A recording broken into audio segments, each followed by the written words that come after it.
కాదమ్మా, అంటే రాకేష్ మాస్టర్ చనిపోయాక మీ ఇద్దరు కలిసే ఆయన చావులో కారణం మీరు కూడా అనే ఒక రూమర్ వచ్చింది. అన్న అలా పుట్టించారండి, ఏం చెప్తామండి. ఏం చేశారు మీరు ఇంతకీ? మేమిద్దరం అసలు ఏమీ ఎరగండి. మాకు సంవత్సరం అయినా నేను ఆయనతో మాట్లాడలేదు, ఆయన నాతో మాట్లాడలేదు, తిను కూడా వెళ్ళలేదే అంతే. అలాంటి చచ్చిపోయేటప్పుడు మేమిద్దరం నన్ను తిను తీసుకెళ్ళినట్టు నేను ఆయనతో మాట్లాడినట్టు పుట్టించేశారు. అది వీడియో ఆ చచ్చిపోయినప్పుడు ఆయన మాట్లాడుతున్నారండి, అన్న ఇంకా మాట్లాడలేకపోతున్నాను అన్న, ఇంకా చాలు అన్న అంటున్నారండి ఆయన. అది ఒకటే దొరికిసిందండి నాకు. అప్పుడే నేను ఇటువంటి వీడియోలు పెట్టానండి. తప్పండి, మేము విడిపోయాక మమ్మల్ని ఆయన చచ్చిపోయాక మమ్మల్ని బ్యాడ్ ఎందుకు చేస్తున్నారు అసలు అని. చచ్చిపోయేటప్పుడు కూడా మీరు వీడియో తీశారు. అన్న అంటే పేరు వద్దండి, ఒక అన్న అన్న అంటున్నారండి ఆయన. అన్న ఇంక నేను మాట్లాడలేకపోతున్నాను చాలు అంటున్నారండి ఆయన. మరి తప్పు కదండి. ఆయన నేను మాట్లాడినప్పుడు నా మీద వీడియోతో మాట్లాడించడం తప్పు కదండి, చచ్చిపోయించడం. సో ఆయన చచ్చిపోయారండి. ఆయన వీడియోలో ఏం బ్యాడ్ గా మాట్లాడలేదండి. ఇలాగ ఫోన్ పట్టుకున్నాడు రాకేష్ మాస్టర్. ఈ వైజాగ్ సత్యాగాడు ఆ బడేలు రాణి నా దగ్గర తీసుకొచ్చాడు, పక్కన కూర్చోబెట్టాడు, తీసుకొచ్చి పక్కలో కూర్చోబెట్టాడు. మా ఇద్దరిని కలపడానికి ట్రై చేస్తున్నాడు వీడు. వీడు కన్నింగ్ గాడు అన్నారు. అన్న తర్వాత అన్నారా అన్న చూడన్నా 5 నిమిషాలు అయిపోయినట్టు చూడన్నా రా అన్న అంటే somebody is making him to talk like this. That is clear కదా. అండ్ ఆ పరిస్థితిలో ఆయనతో అట్లా ఎలా వీడియోలు చేస్తాను నాకు ఇప్పటికీ అర్థం కాదు. చావు బతుకుల మధ్య ఉన్నాడు, చావు కాలు వచ్చేసింది మొత్తం. అయినా 3 రోజులైనా బ్లడ్ మోషన్స్ వాంతులు అవుతుంటే డాక్టర్ దగ్గర తీసుకెళ్ళొద్దండి. ఎంత అలాంటి వాళ్ళు అయినా డాక్టర్ దగ్గర తీసుకెళ్తాం కదా. 3 రోజులు వదిలేశారండి. నాకు అదే బాధ అండి. అదే నా దగ్గర ఆశ్రమంలో నేను చూసా, స్వయంగా ఆశ్రమానికి వెళ్ళి చూసా. అత్యంత దయనీయమైన పరిస్థితులలో ఉంటారు అక్కడ పేషెంట్. అవునండి, చాలా అసలు అంటే ఒకసారి చూస్తే ఇక వారం రోజులు అన్నం కూడా తినలేము మనం. అలా సిచ్యువేషన్లో ఉంటారు కదా. మరి అంతగా అభిమానించే రాకేష్ మాస్టర్ ఎందుకు పట్టించుకోలేదు వాళ్ళు? వాళ్ళు తిట్టడం మొదలెడుతున్నారు కదండి ఆయన. వాళ్ళకి కూడా కొంచెం బ్యాడ్ నేమ్ వస్తుంది కదండి. మరి తాగేసి తిడుతుంటే బ్యాడ్ నేమ్ వస్తుంది, మీరు తట్టుకోలేరు. నేనంటే తట్టుకుని ఆయన మార్చుకున్నా. మరి వాళ్ళు ఎక్కడ మీకు వాళ్ళే చూస్తారా ఈయనే చూస్తారండి. వీడు ఎప్పుడు పోతేనే చాలా అనుకున్నారండి వాళ్ళు యథార్థంగా. అవునా? మరి 3 రోజులు ఆయన వదిలేసారంటే ఒక్కసారి మీరు గుండెల మీద చేసుకుని ఆలోచించండి. 3 రోజులు అయిన రక్తం, మోషన్స్, బ్లడ్ నూటంట ముడ్డంట పడతా అంటే మీరు హాస్పిటల్ తీసుకెళ్ళలేదు, చిన్న డాక్టర్ ఇంటికి తీసుకొచ్చారంటే మీరు ఒకసారి ఆలోచించండి. నేను అదే వీడియో వదిలేనండి. మీరు ఎప్పుడు చచ్చిపోతారని చూసారైనా అలాంటిది మీకు ఇష్టం లేకపోతే వేరే దుక్కు కన్నా పంపాలి, కానీ 3 రోజులు మీరు హాస్పిటల్ తీసుకెళ్ళకుండా ఎందుకు వదిలేరు అని కూడా నేను వీడియోలు పెట్టానండి. 2023 జూన్లో ఆయన ఒక ప్రోగ్రామ్ చేశారు యూట్యూబ్ లో, రియాలిటీ షో అంటాం దాన్ని. జస్ట్ లైక్ బిగ్ బాస్ లాగా ఒక 10 మంది కంటెస్టెంట్లు తీసుకెళ్లి ఒక ఫామ్ హౌస్ లో వదిలేస్తారు. స్విమ్మింగ్ పూల్స్, గార్డెన్ అని ఉంటాయి. అక్కడ ఆట పాట, గానా భజన అంత ఉంటది. కానీ ఆ షో మాత్రం అంత బూత్ భాగవతమే నడిచిందిలేండి. బూతులు, తాగుడు ఇదే. అక్కడ బాగా డ్రింక్ చేసేసారంట. ఈ బూమ్ బూమ్ బీర్లు రోజుకు 10-20 తాగేయడము, Mansion House my house bottle తో స్నానం చేయడం, అవన్నీ కూడా ఆయన అక్కడే చెప్పేశారు షూటింగ్ లోనే. జూనియర్ రాకేష్ మాస్టర్ ఇంకోటి ఉంటాడు పుల్లయ్య అని. ఆ పుల్లయ్యని పక్కన పెట్టుకొని ఇంకా నేను అస్తమించేస్తున్నాను, అస్తమించేటువంటి సన్సెట్ అయిపోవడం నేను అస్తమించేస్తున్నాడు, ఇక ఈయన ఉదయించే సూర్యుడు అని ఆయన కలద్దలు తీసి కూలింగ్ గ్లాస్ ఈయనకి పెట్టారు. సో ఆయనకు అప్పుడే తెలిసిపోయింది ఇంకా గోయింగ్ టు డై అని. ఇంకా అక్కడ నుంచి ఇక్కడికి వచ్చినాక ఇంకా 2-3 రోజులని చనిపోయారు ఆయన. జూన్ 16 చనిపోయారు. ఫాదర్స్ డే రోజు చనిపోయారు. అంటే బీరు తాగడం వల్లే చనిపోయాడు ఒకటి బాగా క్రియేట్ అయింది. డిహైడ్రేషన్ ప్రాబ్లం వచ్చేసింది. ఆయన గాంధీ హాస్పిటల్లో తీసుకెళ్లారు చనిపోయే ముందు. అక్కడ డాక్టర్స్ కూడా ఒక బులెటిన్ రిలీజ్ చేశారు.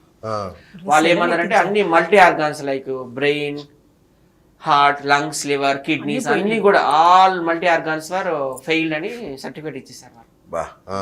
ఆయన బ్లడ్ మోషన్స్, బ్లడ్ వామిటింగ్స్ కూడా అయినాయి.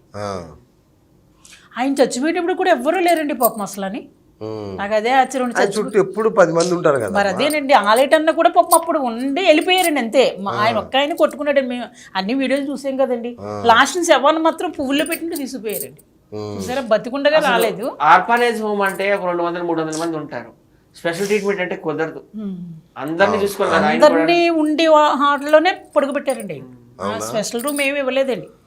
మొత్తం అందరూ ఉండి దాంట్లోనే ఒక పక్కన పడుకోబెట్టారు. జనరల్ వార్డ్ అండి, ఎమర్జెన్సీ వార్డ్ లో. ఏది మన గాంధీ హాస్పిటల్ ముషీరాబాద్, హైదరాబాద్. అదే ఆయన చావు అనకూడదు కానీ ఒక్కొక్క చావు అనొచ్చు. అంత ఘోరంగా చనిపోయారు. బ్లడ్ మోషన్స్, బ్లడ్ వామిటింగ్స్, టకా టకా టకా కొట్టుకోవడము. పాపం ఆయన చాలా 3 రోజులు వదిలేసారండి. ఫస్ట్ లోనే ఆయన ట్రీట్మెంట్ ఇప్పిస్తే బంగారులో బతుకునండి ఆయన. బా. అదే నా దగ్గర ఉంటే నేను అప్పో చెప్పో తాడో ఏదో తాకట్లు పెట్టేసి నేను తీసుకుపోదునండి. ఏది చేయి దాటిపోయిందండి, ఏం చెప్తామండి. అయినా ఆయన 2020లోనే చెప్పేశారు చనిపోతారని. అప్పటికే ఆయన చాలా సీరియస్ అయిపోయింది. చాలా పెద్ద ఆపరేషన్ కూడా ఆయన బాడీ అంతా కట్ చేసి ఉంటుంది. అవును, అది 20 ఇంకా అంతకంటే ముందే అనుకుంటా, 16లోనో 18లోనో ఈఎస్ఐ హాస్పిటల్లో జరిగింది అప్పుడు. ఈ బాడీ అంతా మొత్తం కట్. అప్పుడు ఫ్యామిలీ చూడలేదండి, ఎవరు ముస్లిమ్స్ ఆవిడ చూసారండి. బా. అదే అమెరికా నుంచి డబ్బులు పంపుతాయండి, అలా అనాథరిగా వదిలితే చాలా మంచి ఆయనని వేరే ఫ్యాన్స్ పంపితే ముస్లిమ్స్ ఆవిడ చూసారండి. కానీ ఒక యూట్యూబ్ ఒక రేంజ్ తీసుకెళ్లిన వ్యక్తి రాకేష్ మాస్టర్. అసలు నిజంగా ఆ విషయంలో మాత్రం అందరూ రుణపడి ఉంటారు ఆయనకి. యూట్యూబ్ అంటే ఆయన జనాలు తెలివి తెలిసి మళ్ళీ ఇంకో మనిషి పుట్టాడండి తెలుసా అండి, ఎంత మేధావి ఎంత తెలివినండి. మనకున్న ఊరికి అప్పటికప్పటికే ఏముండవు, ఆయన ఎక్కడి నుంచో చెప్పేవాడండి. ఆయన అసలు బడికే పోలేదు, కానీ ఏమైనా తెలుగులో డైలాగ్స్ ఉంటాయి కదా, ఎండనక వాననక డైలాగులు ఎలా చెప్పేసేవాడు అసలు వితౌట్ బ్రీతింగ్. అసలు ఒక ఇంటర్వ్యూకి ఇంకొక ఇంటర్వ్యూకి సంబంధం ఉండదు. ఒక ఇంటర్వ్యూ వేసిన డ్రెస్ ఇంకో దానిలో వేయడు, ఎప్పుడు సింహం గర్జింపేనే హెయిర్ స్టైల్ మార్చేస్తాడు ప్రతిసారి. చైనీస్ స్టైల్లో హెయిర్ స్టైల్ అంటే ఇష్టం. చైనీస్ లాగా ఇట్లా గుండు కొట్టించుకొని మధ్యలో పిలక. నన్ను అనేవారు, అమ్మ నాకు పిలకుంటే నీకు ఏమైనా అభ్యంతరం అంటే, మాస్టర్ పిలకుంటే ఏదో పెద్ద ఆయనలా ఉంటున్నారు, పిలక తీసాడంటే పాపం పిలక కట్ చేసుకున్నారండి, ఇలా పంచి కడితే పెద్ద ఆయనలా అంటున్నారు మాస్టర్ అంటే నా షార్ట్లో వేసుకుంటే మొదలెట్టారు. అలాంటిది 200 అండి కృష్ణానగర్లో నేను డ్రెస్సులు కొనుక్కుంటే ఇచ్చేదేనండి, పాపం అయ్యే వేసుకునేవారు. నేను అంతే 200, 500 అండి అంతే జత తెచ్చిస్తే పాపం వేసుకునేవారు. మరి ఇప్పుడు మాస్టర్ చనిపోయాక మీరు రాలేదు అక్కడికి? ఎక్కడికండి? అంత్యక్రియలకు కానీ? అప్పుడు నాకు కొంచెం ఒంట్లో బాగుండలేదండి. బాగుండక నేను వారం రోజులు వెళ్ళాను. వారం రోజుల క్రితం ఆయన నాకు ఫోన్ చేయించారండి వాళ్ళ మనిషి చేత. లక్ష్మమ్మ ఇప్పుడు ఉండి దగ్గర నువ్వు చాలా డేంజర్ ప్లేస్లో ఉన్నావు, వద్దు అసలని నీ వీడియోలు అవి కొట్టేసుకుని అసలు అక్కడ వద్దు, వేరే చోటకి వచ్చేయి, ఒకటి నువ్వు అమాయకురాలు, చాలా జాగ్రత్తగా ఉండమని నిన్ను అందరూ మోసం చేస్తున్నారు, నేను అలా చేసేవాడిని కాదు, కానీ అలా టైం అటువంటిది అయిపోయింది, నీకు ఎవరిని ఇవ్వలితే నాకు కొడుకు ఇస్తాను నీకు అంటే, మాస్టర్ అసలు ఇవన్నీ నాకెందుకు చెబుతున్నారు అని అడిగానండి నేను. అంటే నేను ఉండనమ్మా నాకు అయిపోయింది అన్న. మాస్టర్ మీకు ఏం తేడా వచ్చినా నాకు ఒక ఫోన్ కొట్టండి, నేను వస్తాను, హాస్పిటల్ తీసుకెళ్తాను అన్నాను. అంతే, నువ్వు జాగ్రత్తగా ఉండవమ్మా చాలు అంటే పక్క అబ్బాయితో నేను అన్నానండి. అంటే ఎక్కువ తాగించకండి, ఎక్కువ తాగింటే మీరు ఆఫ్ చేయండి అన్నాను. అంటే ఇంటా లేదండి అసలు అని, ఫుల్గా తాగేస్తున్నారండి అంటే, తీసేయండి అమ్మా చేసాలంటే మమ్మల్ని కొడుతున్నారండి అన్నారు. అంతేనండి మాట్లాడాడు వారం రోజుల క్రితం. అదే వేరే మనిషి చేత మాట్లాడించాడు. కానీ మీరు రాకపోవడం అనేది నాకు ఎందుకో అనుమానాస్పదంగా ఆశ్చర్యంగా ఉంది. అప్పటికి వారం రోజుల క్రితమే నాకు తేడా వచ్చిందండి, గుండెలో నొప్పి వస్తుంది, అందుకనేసి నేను ఆంధ్ర వెళ్ళిపోయాను. పోయేటప్పుడు వీడియోలన్నీ నేను చూస్తున్నాను కదా. మరి 11వ రోజున రావచ్చు కదా మీరు. అప్పుడు మరి అటాక్ కదండి, నన్ను వీళ్ళందరూ కొట్టేస్తాను చంపేస్తాను అంటున్నారు కదా, అందువల్ల కూడా కాదు, అందువల్ల కాదండి, నాకు కొంచెం వీక్నెస్ గా ఉన్నది. అప్పుడు మీరు కూడా రాలేదు కదా సార్? నేను ఎందుకు రాలేదు, నేను karate Kalyan Uppal Balu MG car లో వచ్చాము. ఉదయం నుండి సాయంకాలం వరకు ఆయన ఏమంటారు ఆయన దహనం చేశారు కదా, అవన్నీ అయిపోయినంత వరకు ఉన్నాము. 11th డే రాలేదు అనుకుంటా కదా, అప్పుడు మీ మీద కూడా గొడవ స్టార్ట్. 11th డే నేను రాలేదంటే అప్పుడు నేను చావు భోజనాలకు వెళ్ళను. వెళ్ళి ఏం చేస్తాము మనం, మనకి డెడ్ బాడీకి నివాళులు అర్పించడం ఇంపార్టెంట్. బార్బండ్ లో వాళ్ళ సైడ్ 3 అనుకుంటా కదా, సైడ్ 3 నేను ఉదయం నుంచి సాయంకాలం దాకా ఉన్నాను. నేను కరాటే కళ్యాణ్ అక్క అండ్ ఉప్పల్ వాళ్ళు ముగ్గురు వెళ్ళాము.